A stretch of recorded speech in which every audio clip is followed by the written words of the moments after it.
Salut, c'est les Jérôme. Ça y est, les poutrelles sont commandées. On a en effet clôturé la réflexion et les calculs structurels. Par rapport à ce que l'on avait présenté, il y a eu un petit changement pour le deuxième étage, où finalement on ne posera pas de poutrelles métalliques. À la place, on viendra rajouter un renfort sur les poutres existantes. Et on en reparlera en temps voulu.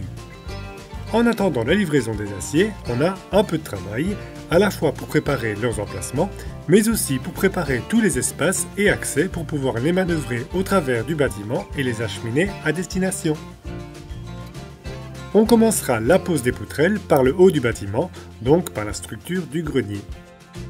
Quand on a dimensionné et positionné les poutrelles pour ce niveau, on a pris en compte les pierres de taille disposées en tête de mur, qui sont les pierres qui forment la corniche de cette façade. Et du côté intérieur, il y a régulièrement des sortes de rebouchages faits de briques qui semblent refermer une encoche. On a donc décidé de tirer parti de cela, ce qui nous éviterait de devoir trop tailler la pierre pour y loger les poutrelles.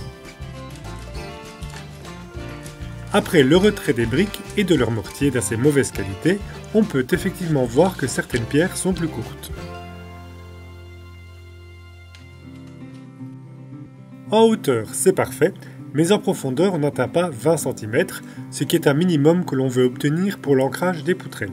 On va devoir donc creuser tout de même un petit peu dans les pierres de taille. De plus, sous celle-ci, les pierres semblent complètement déchaussées, on devra certainement les maçonner, mais on va y revenir. Ensuite, on va marquer l'emplacement des poutrelles. Alors pas si simple, car le volume n'est pas un rectangle parfait, et un côté de la pièce est plus long que l'autre. Bref, il faut bien une référence, alors on a pris les mesures depuis le mur de cheminée centrale qui est assez droit. Au sol, on reporte les marques. On a tracé la ligne au cours d'eau. Et ensuite, avec un niveau laser aligné sur cette ligne, on peut noter l'emplacement sur les murs.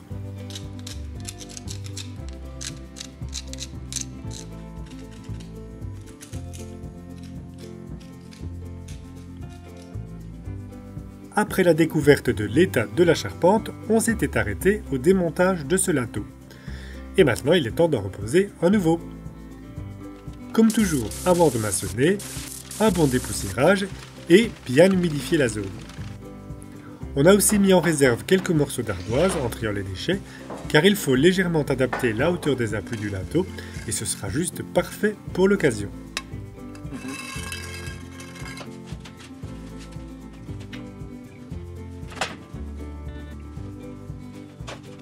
Un petit montage à blanc des pierres, et c'est parti pour remonter le dessus du mur.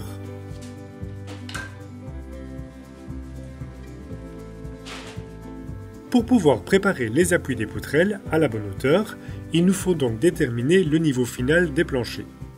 Cela paraît haut, mais pourtant le niveau du sol d'origine arrive bien au niveau supérieur des pierres de corniche. On s'aide du laser pour pouvoir poser un cours d'eau tout autour de cette partie, afin de bien visualiser tout ça.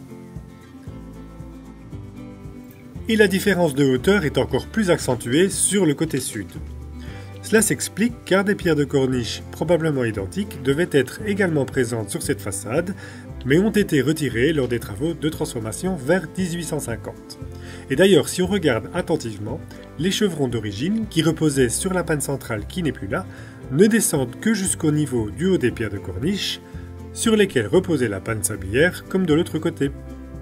C'est pour cela qu'il y a toutes ces petites rajoutes de bois en prolongation des chevrons, car le toit a été rallongé de ce côté. Notre idée est de revenir à la hauteur d'origine du mur et de la toiture, et de refaire une corniche de ce côté.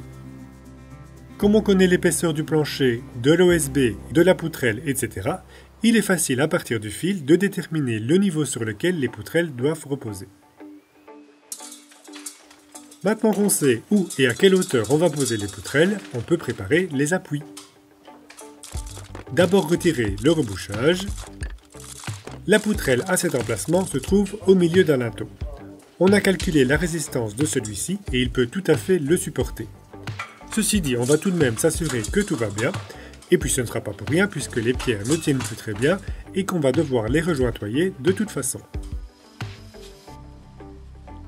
Bon, eh bien, au-delà des apparences, finalement, l'état du linteau, c'est pas terrible.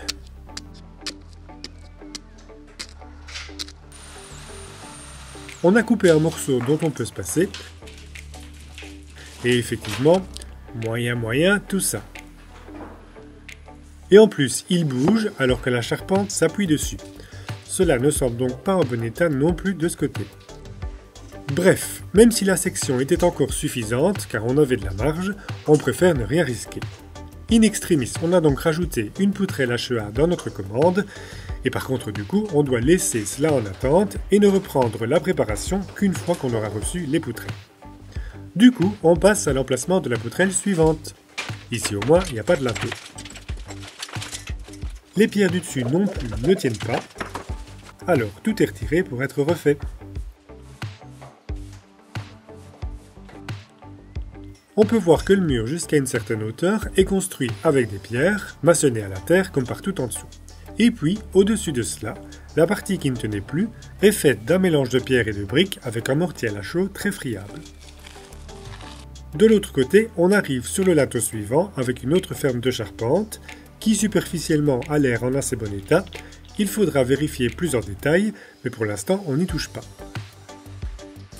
Le retrait de toutes ces pierres a bien sûr généré beaucoup de poussière et de gravats, et comme toujours, tout est trié, de même que le sable et la terre, qui seront réutilisés dans la préparation du mortier.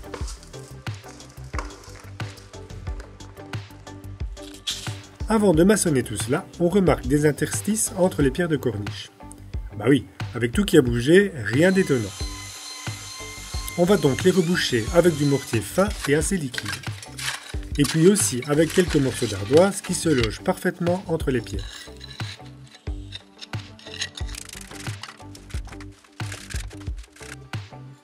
Pour cet emplacement, on va devoir tout de même retirer un bon morceau de la pierre de taille.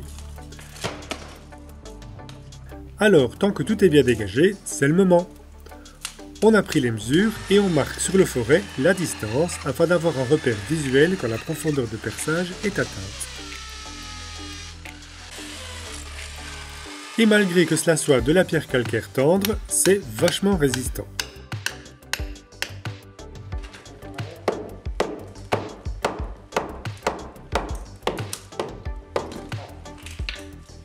Avant de maçonner, à bon arrosage, alors vraiment un bon car ces pierres sont ultra absorbantes et dessécheraient le mortier trop rapidement. Pour le support de la poutrelle, on va utiliser un morceau de lateau précontraint en béton armé. Et oui, deux lateaux ont été remplacés par ce type de lateau au début des travaux comme on en a parlé récemment. Et en prévision des autres lateaux, il nous en restait encore en réserve. Sauf que maintenant, on ne veut plus utiliser cela, alors, eh bien, la bonne affaire, on va les utiliser pour les appuis des poutrelles. On en a découpé des morceaux du double de la largeur des poutrelles. Et puis, un montage à blanc, et c'est parti! Dans un mur en briques ou en parpaing ciment, cela nécessiterait en principe le coulage d'asselet en béton armé. Mais dans notre cas, on est dans un mur en pierre. On a fait les calculs de la contrainte maximale pour la surface d'appui, et comme c'est tout juste, on préfère utiliser ces morceaux de lateau pour mieux répartir la charge sur une plus grande surface. Et en plus de cela, acier contre béton, c'est plus optimal. Et voilà, bien de niveau. Et en face, eh bien tout pareil, c'est maçonné, et tout bien de niveau. Voilà déjà pour une poutrelle, et puis surtout, avec ces deux assises comme repère, on va pouvoir positionner les autres plus facilement avec le niveau laser. Autre point important pour la préparation à l'arrivée des poutrelles, eh bien prévoir les endroits par lesquels on va les acheminer jusque là-haut. Et pour cela, on va démonter quelques planchers. En premier lieu, cette partie du premier étage, où l'on avait déjà retiré quelques solives pourries lors du rebouchage de la fenêtre. Cette partie du plancher a déjà été refaite avec du résineux. Alors, c'est parti!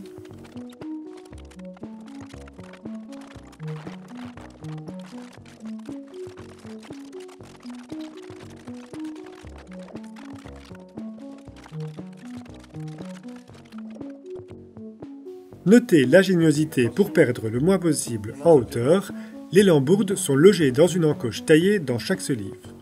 Et oui, cet étage n'a pas beaucoup de hauteur de plafond puisqu'il a été remonté et tout centimètre est bon à prendre.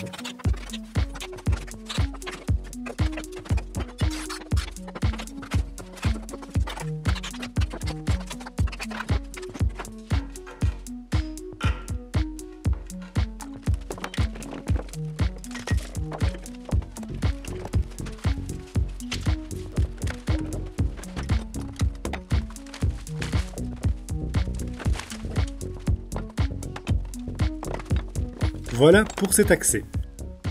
Notez aussi comment on se rend mieux compte de l'inclinaison de la maçonnerie avec le mur, concave de ce côté.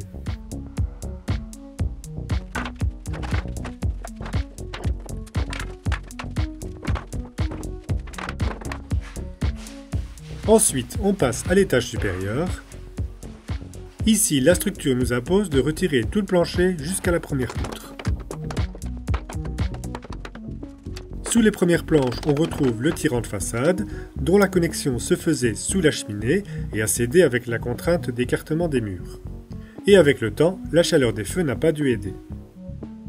C'était également habilement dissimulé dans une rainure taillée dans le dessous des planches. Ici par contre, c'est du plancher en chêne et on compte bien le récupérer. Assez étrangement, il y a plusieurs types de lames. D'un coup, les largeurs changent pour quelques rangées. Et en partie, ce n'est pas en très bon état, mais on réutilisera ce qu'il est possible. Pour pouvoir les réutiliser, il faut faire en sorte de ne pas trop endommager les lames en les retirant. Bien qu'on ait pu lire que c'était impossible, on a tout de même tenté.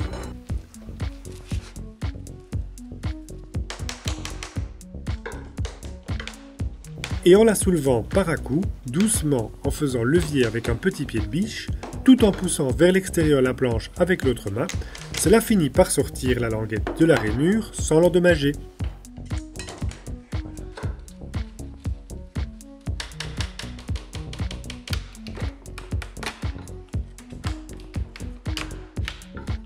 Et il faut savoir que les planches sont clouées sur la languette, ce qui permet de ne pas avoir de clous apparents. Bon, il y en a quelques-unes un peu abîmées, mais très peu. Cela prend plus de temps et il faut être soigneux, mais donc c'est possible dans notre cas. Enfin, en tout cas, sur la plus belle partie du plancher, car pour les lames plus larges et en moins bon état, les clous ont été plantés en plein milieu des planches et bien visibles.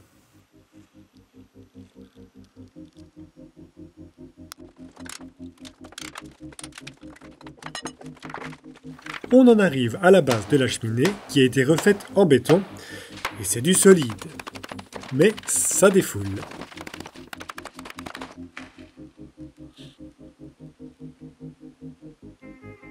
Et puis il ne reste plus que les solives, qu'il faut retirer.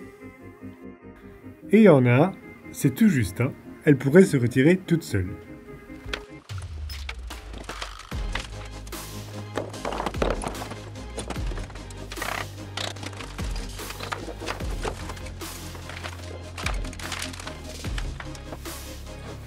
Les poutrelles monteront donc le long du mur au premier, et puis au travers de cet espace au deuxième.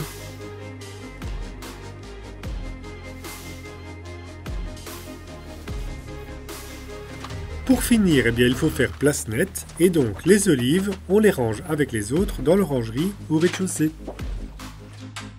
Le plancher qu'on veut récupérer, il y reste tous les clous qu'on va déjà retirer pour faciliter le stockage.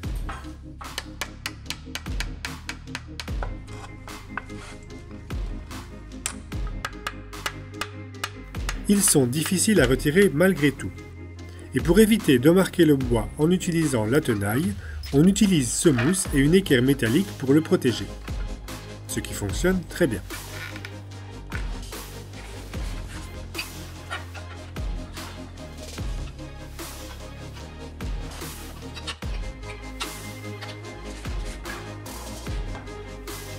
Les planches sont empilées pour stockage, toujours à l'orangerie. On a aussi déjà fait un petit test en rabotant une planche, histoire de voir à quoi cela peut ressembler. Et le chêne là-dessous est encore très joli. Maintenant que c'est ouvert entre les deux niveaux, on peut aussi en profiter pour réaliser le changement de linteau de cette fenêtre qui est, sans surprise, dans un sacré mauvais état lui aussi. Pour ne prendre aucun risque, les tableaux des ouvertures sont étayés avant le démontage.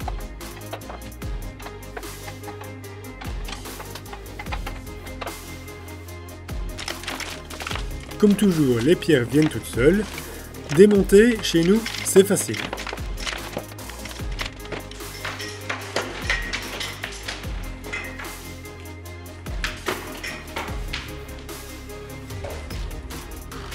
Et derrière le linteau, petite surprise, une pipistrelle. Oups, on l'a relogée dans le grenier en espérant ne pas l'avoir trop dérangée. On peut ici bien voir les conséquences de la déformation du bâtiment qui s'est enfoncé. La pierre de seuil de fenêtre a cassé en deux. Il semble qu'on ait déjà rebouché le jour sous la fenêtre avec du ciment, ce qui n'est pas idéal, et en plus il reste un trou qui donne sur l'extérieur.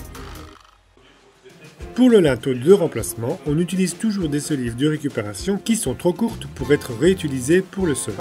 On les rabote un minimum pour éliminer les déformations, ce qui révèle un très beau bois. Le traitement écologique du bois qu'on applique modifie la teinte des botaniques comme le chêne. Et à vrai dire, on trouve cette teinte très jolie. Bon à savoir pour les boiseries apparentes.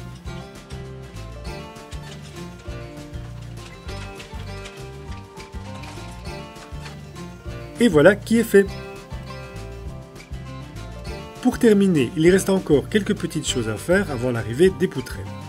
D'abord, un bon nettoyage des pièces à tous les étages. Puis l'on dispose de morceaux de bois sur lesquels on viendra stocker les poutrelles. Elles rentreront par cette fenêtre. Alors on a déjà préparé les élingues et les palans qui vont nous servir à les manipuler. Et puis, tout est prêt. Alors tout cela, on ne l'a pas fait au hasard, on a tout bien calculé et prévu, on sait exactement comment et par où va passer tout cet acier, et ça, ce sera pour le prochain vlog. Merci d'avoir suivi cette vidéo. Encore une fois, on espère qu'elle vous a plu. Portez-vous bien et à bientôt.